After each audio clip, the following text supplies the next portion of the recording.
I was 18, holding my dorm move-in letter, when my mother slid a glass of soda across the kitchen table and told me the money was gone. Not lost, not delayed, given away, to my brother, for his business. I remember the ice clicking against the glass while she explained it like a weather report. A week before move-in day. 4 years of saving, the college fund my grandmother had started before she passed, handed to Bryce so his company could breathe one more month. They expected me to nod. They expected me to thank them. What I did instead is the reason you're watching this. 1 year later, the company they sacrificed me for had folded anyway, but that was only the beginning. The real reckoning took 13 years, and it found all of us at a dinner none of them saw coming. Welcome back to Calm Drama Stories, where ordinary people find the quiet strength to walk away and the patience to let the truth catch up. If a family ever asked you to make yourself smaller so someone else could shine, stay with me. Drop a comment and be sure to subscribe. My father was the one who'd asked me to sit. That should have warned me. In our house, sitting down meant a verdict had already been reached somewhere I wasn't invited. My name is Paige Thornton, and back then I still believed effort was a kind of currency in my family. I'd earned a half scholarship to a state business program. The rest, the part that turned a dream into a dorm key, was supposed to come from the fund. My mother, Carol, did most of the talking. My father, Ray, studied the table like it had a crack in it. "It's temporary," she said. "Bryce just needs a bridge." A bridge. As if my future were a detour we could pave over later. I asked when the fund had been touched. She didn't answer in dates. She answered in feelings. "Your brother's company is at a real turning point." Then she said the sentence I have never been able to unhear, the one she delivered without a single tremor. His business mattered more. I waited for the part where she took it back. There wasn't one. The fund wasn't a loan against the future.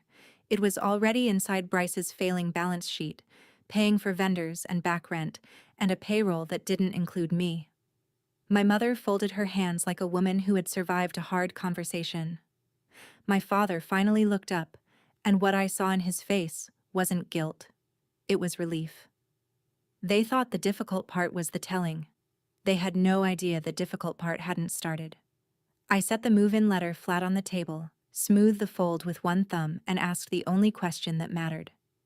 "So there's nothing left for me?" It wasn't a question, really. It was the sound of something closing. You'd think a quiet daughter would be a relief in that moment. Instead, my silence seemed to make them nervous, so they filled it the way families do, with a story where everyone is generous. Megan, my brother's wife, had let herself in through the side door, the way she always did, holding a casserole nobody had asked for. She set it on the counter and read the room in 2 seconds. "This is what good families do," she said brightly. "We carry each other." My mother nodded, grateful for an ally. My father added that Bryce had always been the one with vision, that the company could employ half the town someday. And then Carol reached across and patted my hand and said the line they must have rehearsed.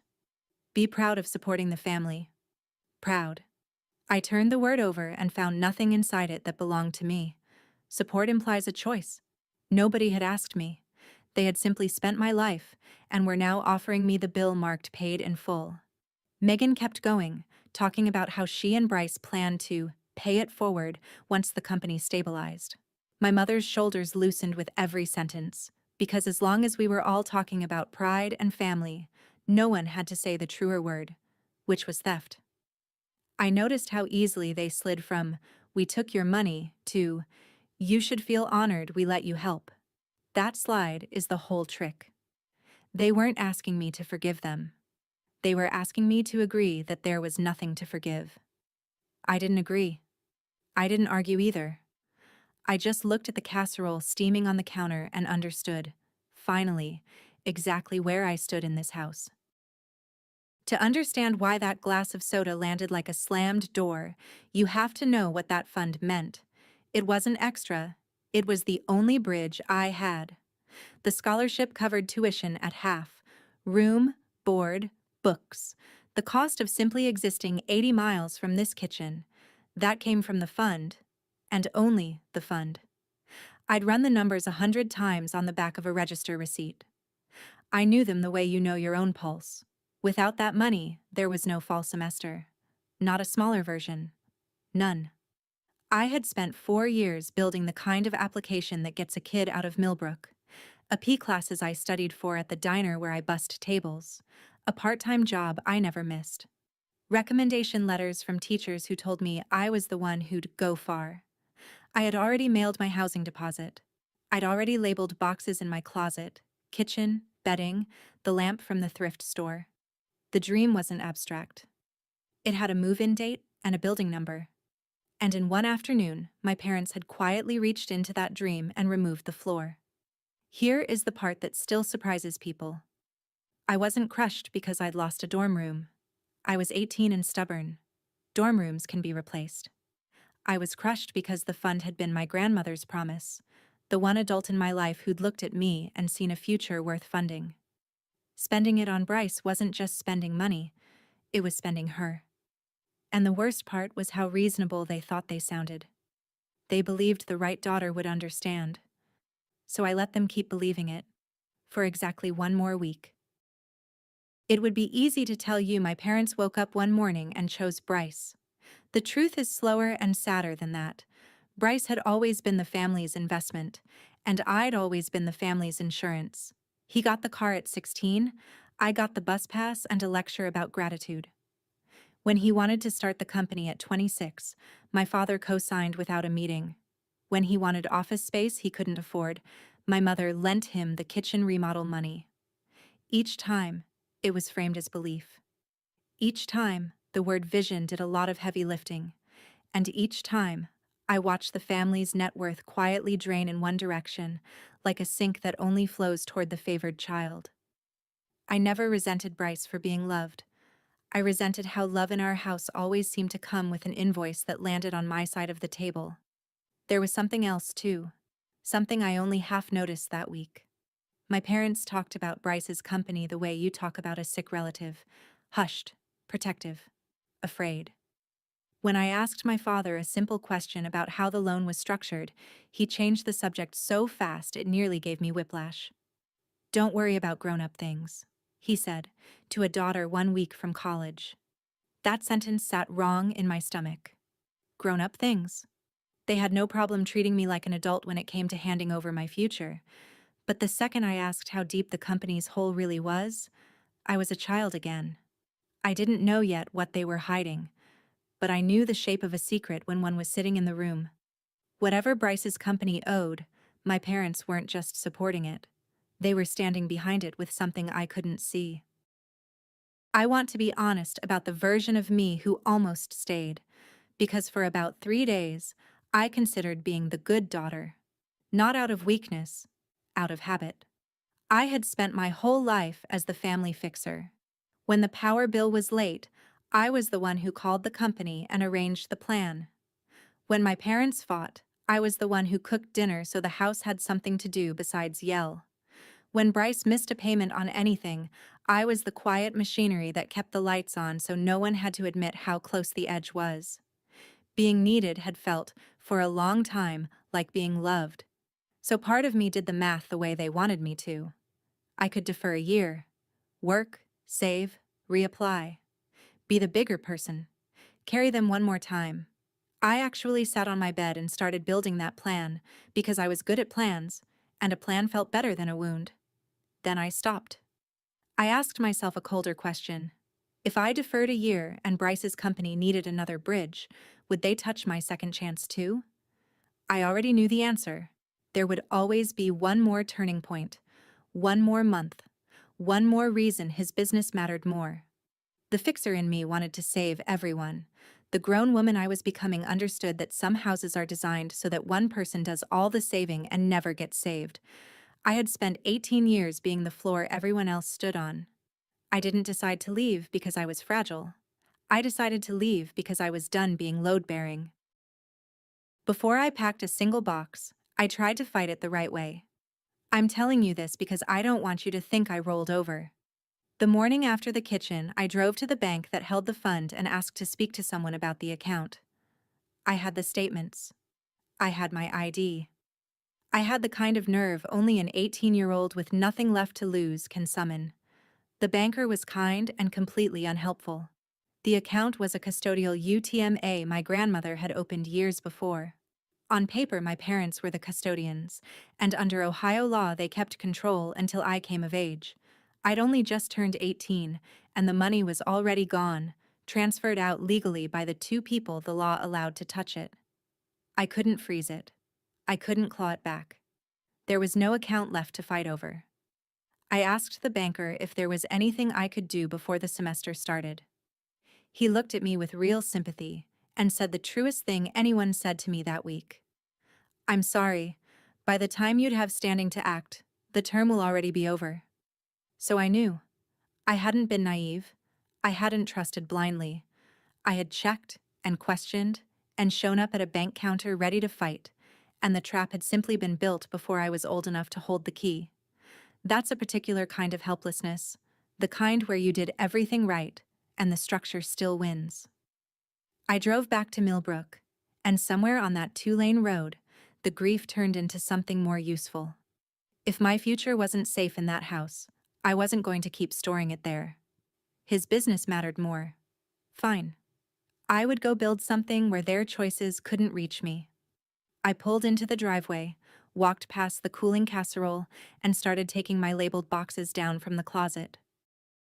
I didn't make a scene. That disappointed them more than a scene would have. My mother kept waiting for the explosion that would let her feel like the reasonable one. I never gave it to her. I packed the lamp, the bedding, the box-marked kitchen, and I called my friend Dana, who had a hatchback and no questions.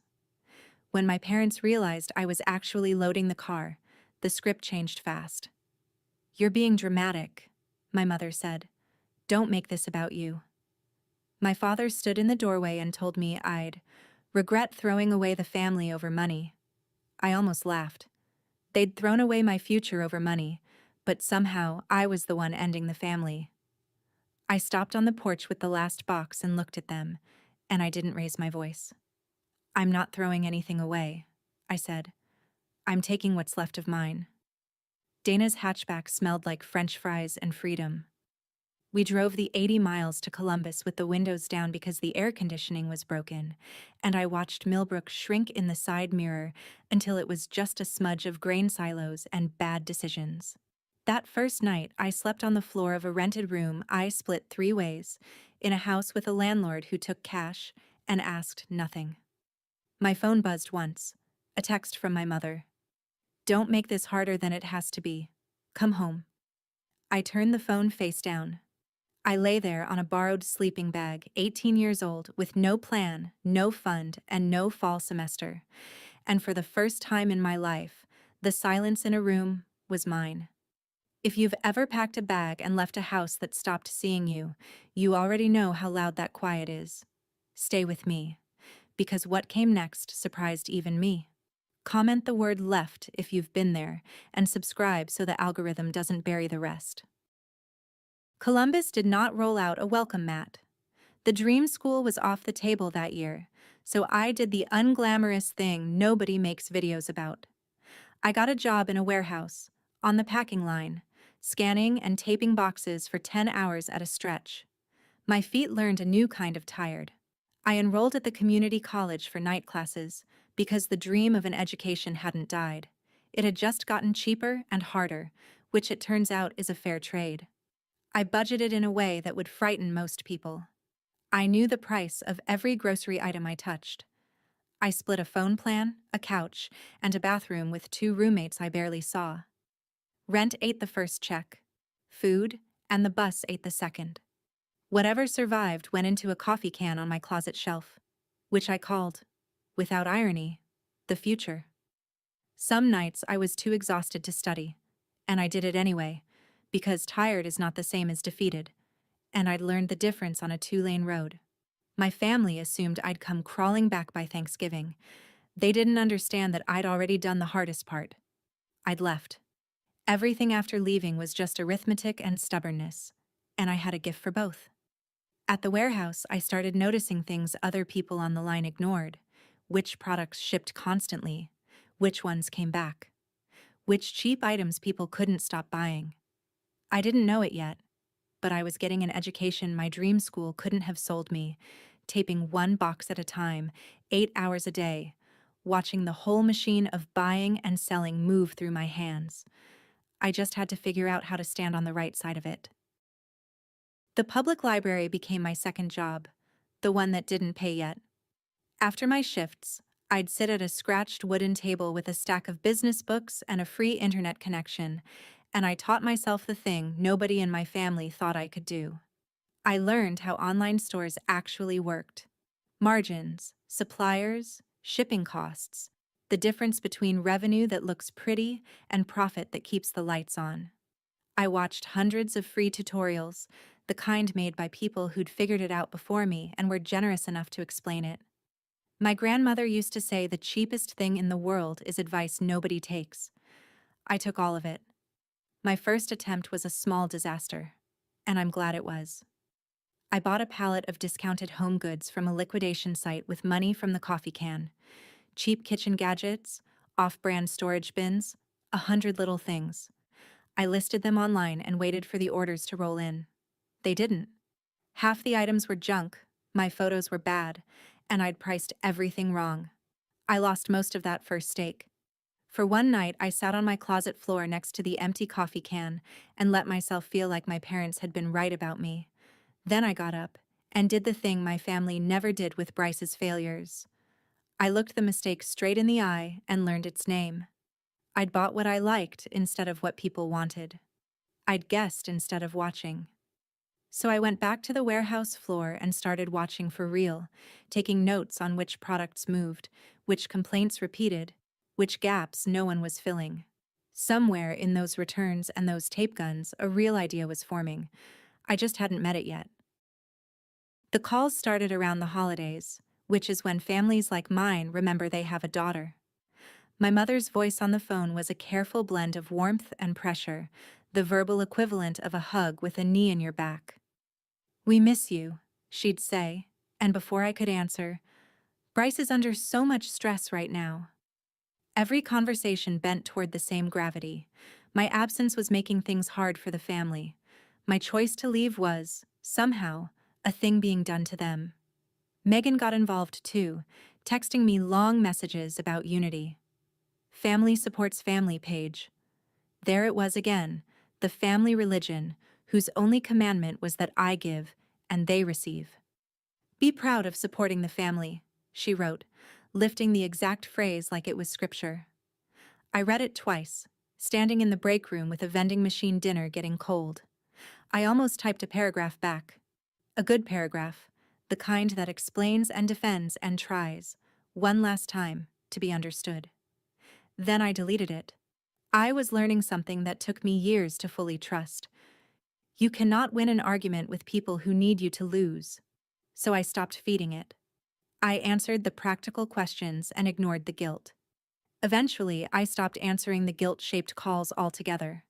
Not out of cruelty, out of conservation. Every hour I spent defending my decision was an hour I wasn't building the thing that would make the decision irrelevant. My silence drove them crazy, which I won't pretend I didn't notice. They'd built a whole story in which I was selfish and emotional, and a calm, quiet daughter who simply went back to work didn't fit the script. So they kept calling, hoping for a fight, and I kept taping boxes, saving the only ammunition that ever mattered. News travels strangely when you've left a small town. It comes sideways, through a cousin's offhand comment or a former neighbor who friends you online just to nose around. That's how I learned Bryce's company was bleeding. The turning point my tuition had supposedly funded had turned, all right, just not in the direction anyone promised. There were whispers about late paychecks, a supplier who stopped delivering, an office that had gone quiet. My cousin Rachel, the one honest voice in the extended family, called me one evening and didn't bother with pleasantries. "You should know they're scared," she said. "Your folks are putting more money in." More money. I felt the cold logic click into place. My parents weren't propping up Bryce out of pure favoritism anymore. They were trapped. Whatever they'd attached themselves to was now too big to walk away from, so they kept feeding it, throwing good money after my future after Bryce's debts. Rachel hesitated, then added the part that made my skin prickle. Paige, I think the house is in it somehow. The house. The one my parents had spent 30 years paying off. The one thing in their world that was supposed to be untouchable. I thanked Rachel and sat in the dark of my rented room for a long time. I wasn't gloating. I wanted to feel vindicated, and instead I felt something heavier. The specific dread of watching people you can't quite stop loving drive toward a cliff with their eyes open. I didn't call them. There was nothing I could say that they'd hear over the roar of their own denial. But I started watching the road behind me a little more carefully, because I understood now that my family's troubles weren't finished. They were just beginning to come due. The idea finally found me on an ordinary Tuesday.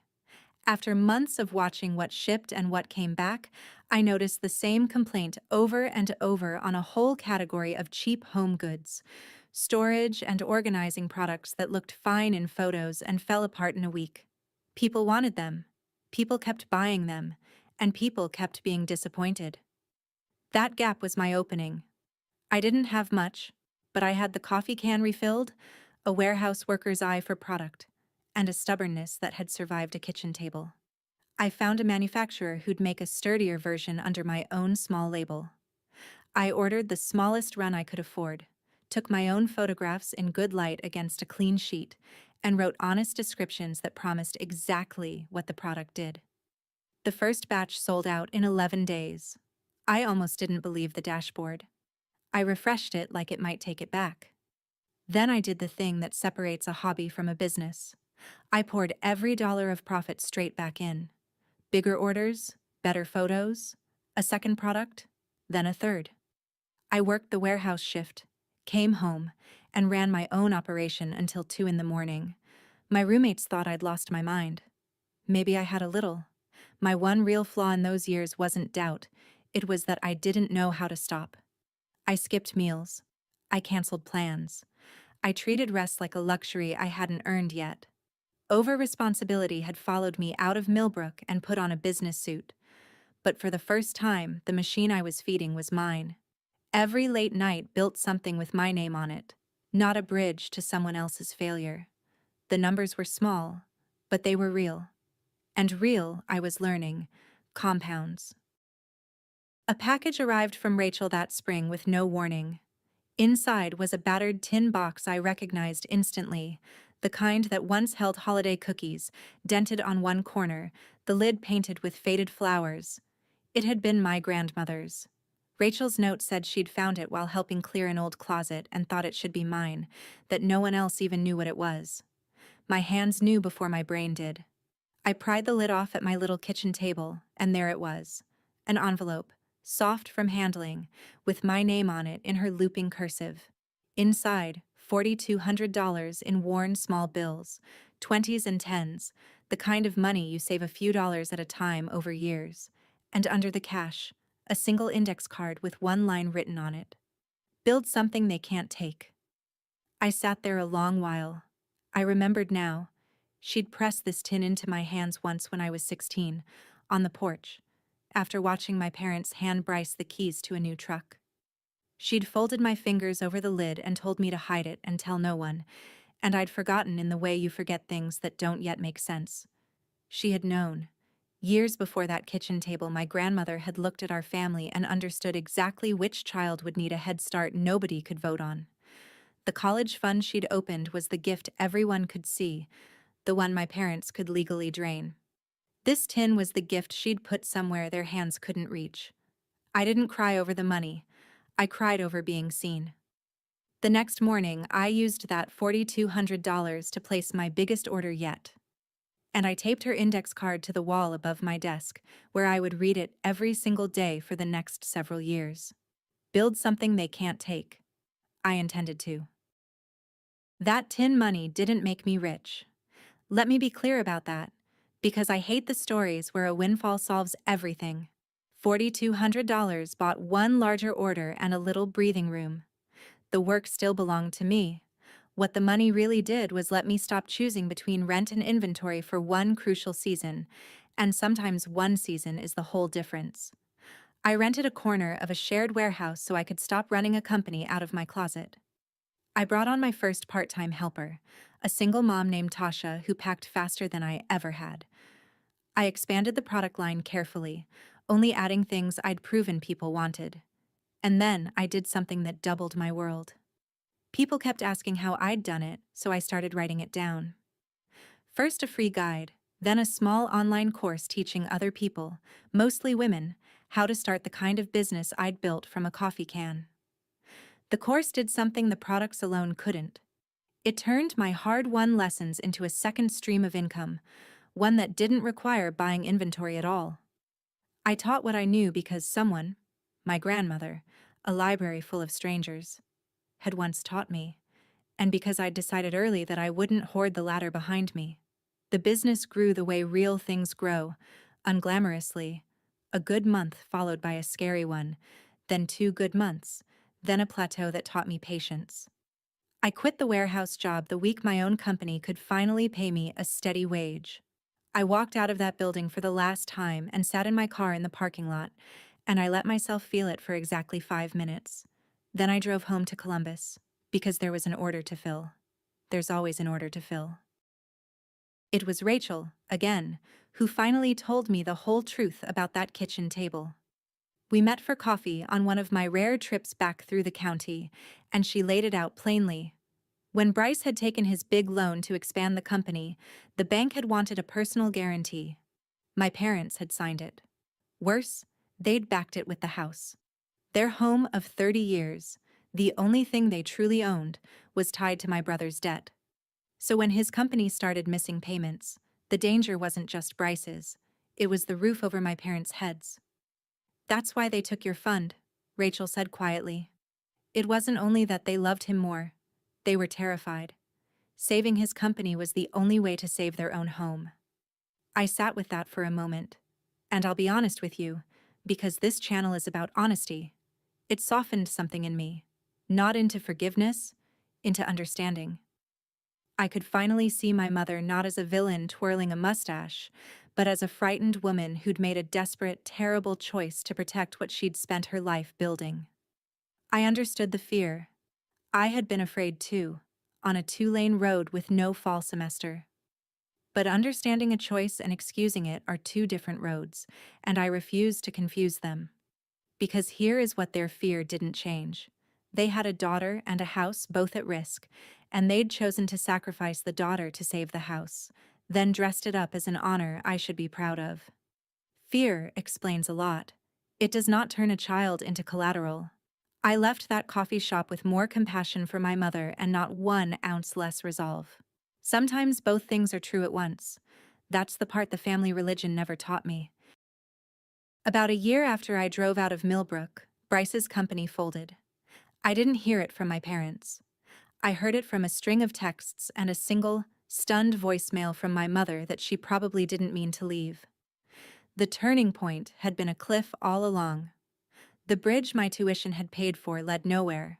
Vendors went unpaid, the lease collapsed, and the grand vision that mattered more than my education quietly closed its doors with a notice taped to the glass. I want to tell you I felt triumphant. I didn't. Not exactly. What I felt was a cold, clean clarity, the kind that comes when reality finally agrees with something you'd known all along. They had spent my future to buy Bryce another year, and the year had changed nothing. The money was simply gone, the way water is gone after it runs through your fingers. His business mattered more, and his business no longer existed.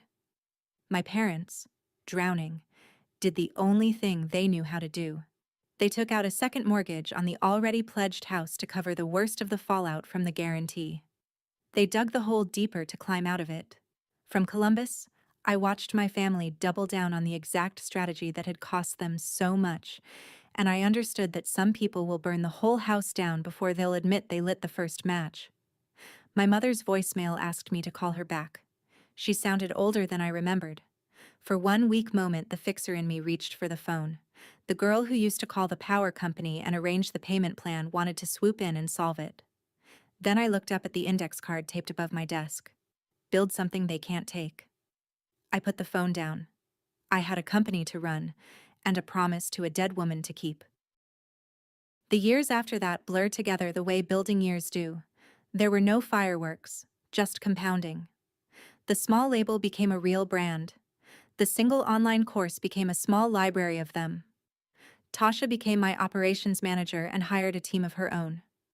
I moved out of the shared warehouse into a space with my company's name on the door, and the first time I saw that sign go up, I thought about a girl taping boxes for someone else's profit, and had to sit down for a minute. By the time I was 31, the company I'd started from a coffee can and a cookie tin was doing several $1 million a year. I owned it outright. No co-signers, no guarantees, no one standing behind me holding their own house hostage. I built it so that no single person could ever pull the floor out from under it again, least of all someone who shared my last name. And here's the thing, people always get wrong about that kind of success.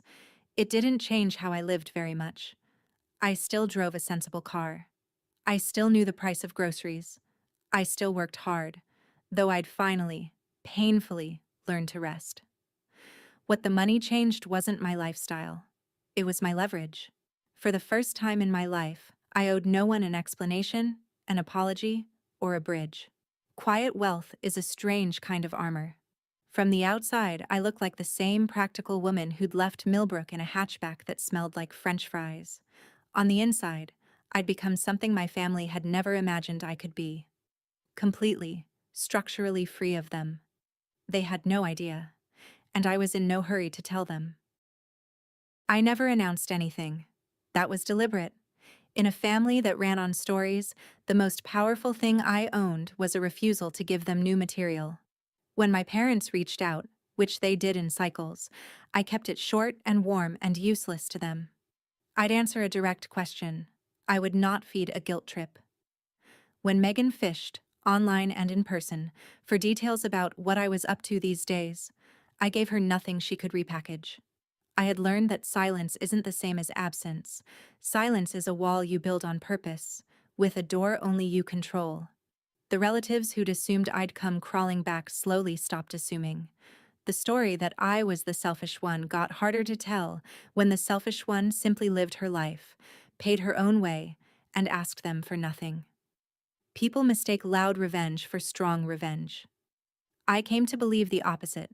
The strongest thing I ever did to my family was decline to participate in their drama while quietly becoming someone who didn't need them. No speeches, no social media flex, no triumphant phone call to rub anyone's nose in anything. Just a steady, undeniable life, built one honest decision at a time, out of their reach. If they wanted to know how I was doing, they'd have to wonder. And wonder, I've learned, is a far heavier thing to carry than any insult I could have hurled. So I let them wonder for years. I told myself I was past all of it, that the kitchen table was a closed chapter. I almost believed it too. Then, 13 years after I'd loaded that hatchback and driven out of Millbrook, an envelope arrived in my mailbox with my mother's handwriting on it, and I realized the chapter wasn't closed. It had just been waiting for an occasion. The envelope was an invitation. Heavy cardstock, gold lettering, the kind my mother thought of as classy. My parents were celebrating their 35th wedding anniversary with a dinner at the nicest restaurant in Millbrook, the one with the private back room reserved for occasions that mattered. The whole extended family was invited. The card requested the honor of my presence as if we were strangers, which, in a way, we'd become. I held it for a long time. A part of me wanted to set it aside and send a polite regret and a nice gift, the clean exit. But my phone buzzed almost immediately, as if Megan had been watching the mailbox. "You got the invite," she wrote. "It would mean so much to your parents. The whole family will be there. We all need to come together right now. We all need to come together right now." I read that line twice. In my family, come together had never once meant gathering in love. It had always meant gathering around a need, usually a financial one, usually mine to fill. The timing was too neat. An anniversary dinner, the entire family assembled, a public stage, and a careful little message making sure I'd be in the room. I didn't know yet exactly what they wanted, but I'd been raised by these people. I knew the choreography of a Thornton ambush when I felt one starting. Whatever was coming, they wanted witnesses for it. They wanted the pressure of a full room and the warmth of a celebration to do the work that arguments never could. For years, I'd avoided every situation like this. This time, something in me went still and certain. I wrote back without hesitating. I'll come. Then I sat down to think about what I actually wanted to walk out of that room having said. What my family didn't know was that their carefully controlled world had a leak. A few weeks before the dinner, a woman named Sandra reached out to me through my company. She ran a regional small business group, the kind that meets in hotel conference rooms with bad coffee and big dreams, and she wanted me to speak. Turned out she was also from the county next to Millbrook. Turned out she knew my cousin Rachel. And turned out, in the way of small worlds, that Sandra had mentioned my company and my name at a gathering where one of my mother's friends happened to be sitting. The thread traveled the way threads do. By the time the anniversary approached, a quiet rumor had started circulating back home. Paige Thornton, the daughter who'd left with nothing, the one they'd written off, was apparently doing more than fine. No one had details. That was the delicious part. They had just enough to be curious and not nearly enough to be sure. Rachel called me, half laughing. "You should hear them," she said. "Your mom keeps telling people you've got a little online thing, but Megan's been digging. I think they're starting to realize it's not little." I sat with the phone against my ear and felt the old machinery of my family clicking into a new configuration. They'd invited me to that dinner believing they were summoning the daughter who needed them. Now a suspicion was creeping in that maybe they'd summoned someone else entirely. I didn't confirm anything. I didn't deny anything. I let the rumor do what rumors do, swelling in the dark, while I prepared for a dinner that I now understood had two very different scripts running toward the same room, theirs and mine. Only one of us knew there were two. Rachel called one more time, 3 days before the dinner, and this time she wasn't laughing. "I found out what it's really about," she said. Bryce, it turned out, had not learned a single thing from the first collapse. He'd started a second company, talked our parents into believing in his vision all over again, and that venture was now circling the same drain as the first. And I understood finally why they kept betting on him. To stop now would mean admitting the unthinkable. That they'd drain their daughter's future and mortgage their house twice over for nothing. The deeper they sank, the more they needed Bryce to win, because his success was the only thing that could make their choices forgivable. So they doubled down on the one bet they couldn't afford to lose. The numbers were bad. The new business was weeks from going under, and the family home, still tangled in the old guarantee, was once again in the line of fire. "They're going to ask you," Rachel said. "At the dinner. In front of everyone. They think if they do it publicly, with all the family there, you won't be able to say no." I felt something cold and clear settle over me, the same feeling I'd had at the bank counter at 18. Of course, the anniversary wasn't a celebration. It was a setup. They would toast 35 years of marriage, get everyone soft and sentimental, and then, in front of 30 relatives holding champagne, they would frame my brother's bailout as an act of family love. They would make my refusal look like cruelty in front of the only audience whose opinion they thought I cared about. And the kicker, the part that made me almost admire the nerve of it, was that they planned to dress it in the same words as before. Support the family. Be proud.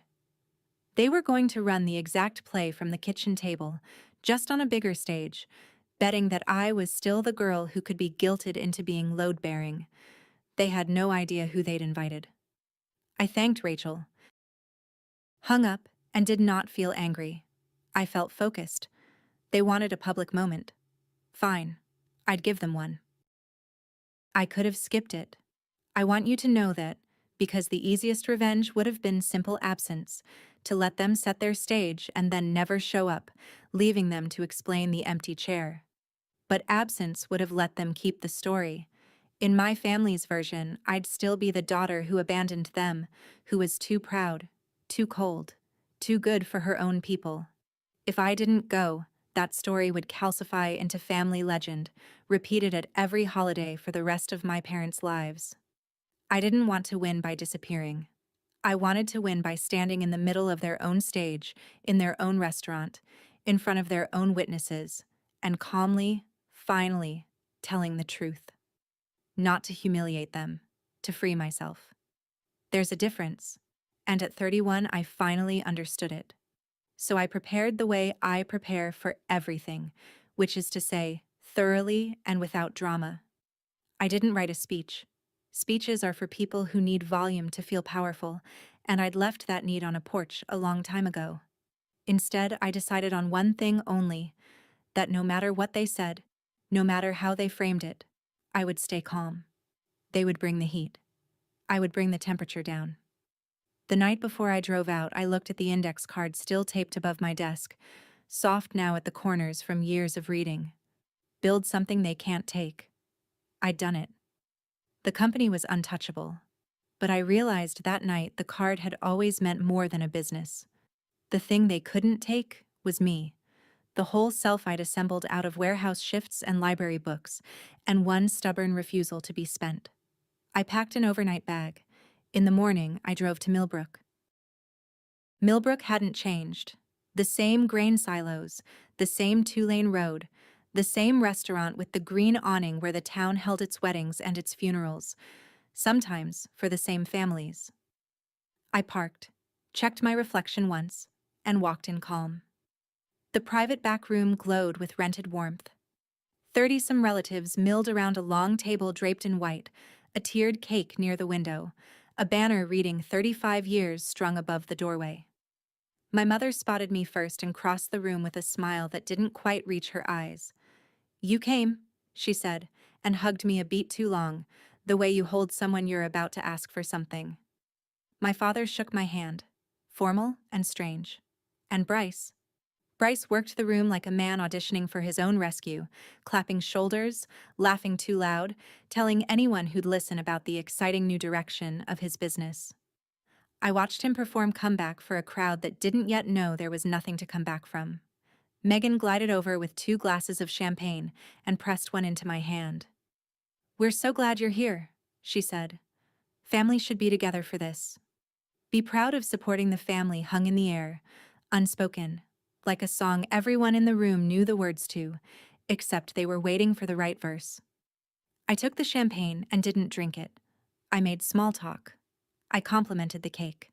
And the whole time, under the warm lights and the careful smiles, I could feel the trap being set around me, gentle as a tablecloth being smoothed. They were waiting for the toasts. They were waiting for the room to get soft. They were waiting for the moment to spring it. So was I. Dinner came and went in a haze of small talk and clinking silverware. Then my father stood, tapped his glass, and the room hushed. He thanked everyone for coming. He spoke about 35 years of marriage, about weathering hard times together, about family being the thing that gets you through. It was a good speech, warm and a little rehearsed, and for a moment I almost forgot what I knew was coming. Then he pivoted, smooth as a man who'd practiced the turn. "And speaking of getting through hard times together," he said, "this family has always believed in showing up for each other." A few relatives nodded. I set down my fork. Here it was. My mother rose to stand beside him, and Bryce straightened in his chair, and I watched the choreography I'd predicted unfold exactly on schedule. My father talked about Bryce's bold new venture, about how a true family invests in its own, about how proud they all were of the success in this very room. Heads turned vaguely toward Bryce, who did his best to look like a man worth investing in. And then my father did the thing I'd been waiting for. His eyes found me. The whole room's attention drifted after his, settling on the daughter at the end of the table who hadn't said much all night. "Paige has done well for herself," he said in a tone that was half compliment and half setup. "And family takes care of family." The temperature in the room shifted. People sensed something was happening without knowing what. My mother was looking at me with naked hope. Bryce had the decency, at least, to look slightly ashamed. And I sat very still, hands folded, and waited for them to say the actual words, because I had decided I would make them say it out loud. My mother was the one who finally said it, because she'd always been the one with the nerve for the hard asks. She came around the table and put a hand on my shoulder, performing tenderness for the room, and she spoke loudly enough that everyone could hear. "Honey, we're going to be honest, because that's what families do." She took a breath. "Bryce's company has hit a rough patch, a serious one, and we know you've been doing well. We were hoping, we were praying, really, that you might help your brother get through this, the way we all helped each other when you were young." There it was. The whole room held its breath. And then she delivered the line, the same line, polished and aimed, the one I'd carried out of that kitchen at 18. "Be proud of supporting the family, sweetheart. That's all we're asking." I felt the eyes of 30 relatives land on me at once. I felt the trap close, soft and absolute. They'd done it perfectly. A celebration, a crowd, a tender mother, a public plea framed as love. Any answer but yes would look, to this room, like coldness. To say no was to be the villain at the anniversary dinner. To say yes was to be load-bearing again, forever, for a brother who would never stop needing a bridge. My mother squeezed my shoulder, confident now, certain the room had done its work. Bryce wouldn't quite meet my eyes. My father wore the relieved look of a man who thought the difficult part was the asking. They had made the exact same miscalculation they'd made 13 years ago. They believed the hard part was getting the words out. They believed my silence meant I was deciding whether to say yes. I let the quiet stretch one beat longer than was comfortable. Then I reached up, gently removed my mother's hand from my shoulder, and stood. I didn't get to speak first. Sandra did, and she had no idea what she was walking into. She was there as a guest of a cousin, the small businesswoman from the next county, and in the warm lull after my mother's plea, she said the most ordinary, devastating thing. "You must be so proud of her already," Sandra said to my mother, beaming. "Paige spoke to our whole association last month, 300 people. Do you know what her company's doing now? She's one of the most successful entrepreneurs in the region." The room went still in a different way. My mother's hand, still hovering near my shoulder, dropped. What?" she said. Sandra, delighted, kept going, oblivious. "Her brand, the home goods line, and those courses, she's built something incredible. Self-made, completely. We had her on a panel with people twice her age." Several relatives turned to look at me with expressions rearranging in real time, the dawning recognition of people who'd been told one story and were suddenly handed another. My cousin Rachel, across the table, was failing to hide a smile. I watched my parents' faces do the math they'd refused to do for 13 years. They had stood up in front of their entire family to ask their failing son's little sister to bail him out, framing it as charity she should be grateful to give. And in doing so, they'd put me on a stage in front of everyone, exactly the place I'd quietly arranged not to need them to put me.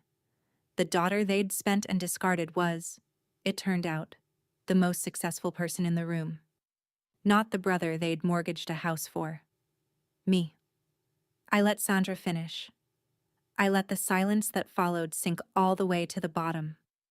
Then, into a room that finally understood, I spoke for the first time all night. Calmly, clearly, with my hands resting easy at my sides. "Thank you, Sandra," I said. "That's kind of you." Then I turned to my parents and I kept my voice as level as a countertop. "You're right that this family taught me about supporting each other. I learned it very young." I looked at my mother. "I learned it the week before college, when you sat me down and told me you'd given my tuition to Bryce. Do you remember what you said?" She didn't answer, so I said it for her, gently, without heat. "You said his business mattered more." The words landed in that room like a glass dropped on tile. A few relatives audibly inhaled. Clearly, this was not the version they'd been told. "I didn't argue then," I went on. "I just left. And I built a company you didn't believe I could build, with money you couldn't reach, because someone in this family once told me to build something you couldn't take. I let that sit. So, here's my answer. No. I won't be funding Bryce's second company. Not because I'm cold, because I already gave to this family and I was never asked, and I was told to be proud of it. That was when Bryce exploded. He shot to his feet, his chair scraping back hard. After everything this family did for you? He shouted, his face going red, the comeback act dissolving into the real thing. You think you're better than us now? You ungrateful? My mother was crying. Not the soft kind, the loud kind, telling the room I was breaking her heart on her anniversary. My father demanded I lower my voice, though mine was the only quiet one left. The room had inverted completely. They were the storm. I was the still point at the center of it. I didn't raise my voice once. I'd learned, on a two-lane road 13 years before, that the person who stays calm is the only one anyone remembers is right. I waited for Bryce to run out of fury, the way you wait out a summer storm under an awning. When the room finally went quiet again, I spoke to all of them, calm and clear. I'm not angry anymore. I want you to hear that. I'm not here to humiliate anyone. I looked around at the relatives, the cake, the banner that said 35 years strong. But I'm done being the person this family spends. Supporting the family was never supposed to mean erasing one of its children. My mother started to speak, and I held up one hand, not unkindly. You made a choice about my future without me. I made mine without you. We both have to live with them now. I set my untouched champagne on the table. I love you. That's the part that always made it complicated. Loving people doesn't mean handing them the floor to stand on while you lie down. I learned that the hard way. Then I said the last thing, mostly to myself, the line that had carried me out of a closet and into my own life. I built something you can't take. And what you can't take, you can't ask me to give. There was nothing left to argue. I'd said it without a raised voice, without a single insult, without giving them the explosion they could use to make me the villain. The only people shouting that night shared the name Thornton, and it wasn't me. I'd come into that room as the daughter they summoned to be useful, and I was leaving it as something they'd never managed to make me. Finished. Not bitter. Not cruel. Finished. I picked up my coat from the back of the chair. The room watched me, 30 faces, and for once not one of them had a story ready to tell about me. I didn't storm out. Storming out would have been one more performance, and I was done performing for that room. I folded my napkin and laid it beside my plate.